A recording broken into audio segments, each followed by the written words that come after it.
বিয়ের মণ্ডপে দাঁড়িয়ে থাকা বরটা তখনও জানত না ঠিক এই মুহূর্তেই তার জীবনের সবচেয়ে ভয়ঙ্কর দৃশ্যটা শুরু হতে চলেছে। শাঁখের শেষ শব্দটা বাতাসে মিলিয়ে যেতেই কনের মুখটা হঠাৎ অস্বাভাবিকভাবে কেঁপে উঠল। চোখ দুটো এক সেকেন্ডের জন্য উল্টে গেল, আর ঠোঁটের কোণে এমন একটা হাসি ফুটে উঠল যেটা কোনো জীবিত মানুষের হতে পারে না। বরের নাম অরিন্দম। আলোয় ভরা মণ্ডপের মাঝখানে দাঁড়িয়েও তার বুকের ভেতর ঠান্ডা একটা স্রোত বয়ে গেল। সবকিছু ঠিক আগের মতোই ছিল, ফুল, আলো, আগুন, কিন্তু কনের মুখটা আর আগের মতো নেই। অরিন্দম স্পষ্ট বুঝতে পারছিল কিছু একটা মারাত্মক ভুল হয়ে গেছে। এই বিয়েটা খুব বেশি দিনের পরিচয় হয়নি। কনে রাধিকা ছিল শান্ত, অল্পভাষী, চোখে সবসময় একটা চাপা ক্লান্তি। বিয়ের আগে কয়েকবার অরিন্দম খেয়াল করেছিল রাধিকা মাঝরাতে হঠাৎ ঘুম ভেঙে বসে পড়ে, ঘামছিল আর ফিসফিস করে কিছু একটা বলছিল, কিন্তু সে ভেবেছিল বিয়ের চাপ থেকেই এসব।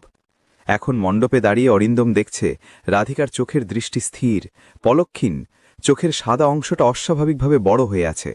মুখের ত্বক যেন টান টান হয়ে অন্য কোনো চেহারা ধরতে চাইছে, যেন পরিচিত মুখটার ভেতর থেকে আরেকটা মুখ বেরিয়ে আসার চেষ্টা করছে। মণ্ডপের আগুনটা হঠাৎ দুলে উঠল, শিখার রং এক মুহূর্তের জন্য নীলচে হয়ে গেল। বাতাস ভারী হয়ে উঠল, নিঃশ্বাস নিতে কষ্ট হচ্ছিল। অরিন্দমের কানে তখন শুধু নিজের হৃৎস্পন্দনের শব্দ। ঠিক তখনই তার মাথার ভেতর একটা পুরনো কথা ভেসে উঠল। বিয়ের আগে রাধিকার বাড়িতে কেউ চুপি চুপি বলেছিল তাদের পুরনো বাড়ির পেছনে একটা শ্মশান আছে। বহু বছর আগে ঠিক এই এলাকায় এক নববধূ বিয়ের দিনই আত্মহত্যা করেছিল।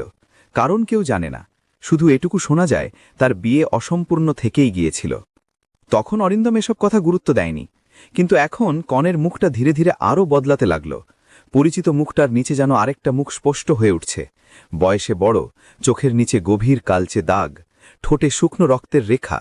সেই মুখে কোনো রাগ নেই, কোনো দুঃখও নেই, শুধু অপেক্ষা। মণ্ডপে সাজানো ফুলগুলো একে একে মাটিতে ঝরে পড়তে শুরু করল। বাতাসে হঠাৎ একটা স্যাঁতস্যাঁতে পচা গন্ধ ছড়িয়ে গেল, ঠিক শ্মশানের ভেজা মাটির মতো। রাধিকার মাথা ধীরে ধীরে কাত হয়ে গেল, আর তার চোখ স্থির হয়ে গেল আগুনের দিকে, যেন সে ওই শিখার ভেতরে কিছু চিনতে পারছে। অরিন্দমের শরীর তখন নড়তে পারছিল না।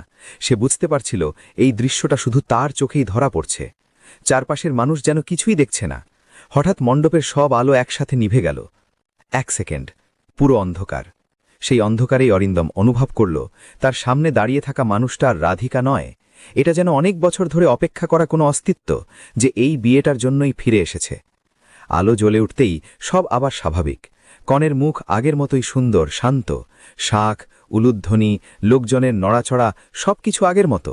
কেউ কিছু লক্ষ্য করেনি। কিন্তু অরিন্দম আর হাসতে পারল না, কারণ রাধিকার কপালে সিঁদুরের ঠিক নিচে খুব হালকা করে ফুটে আছে আরেকটা মুখের ছায়া।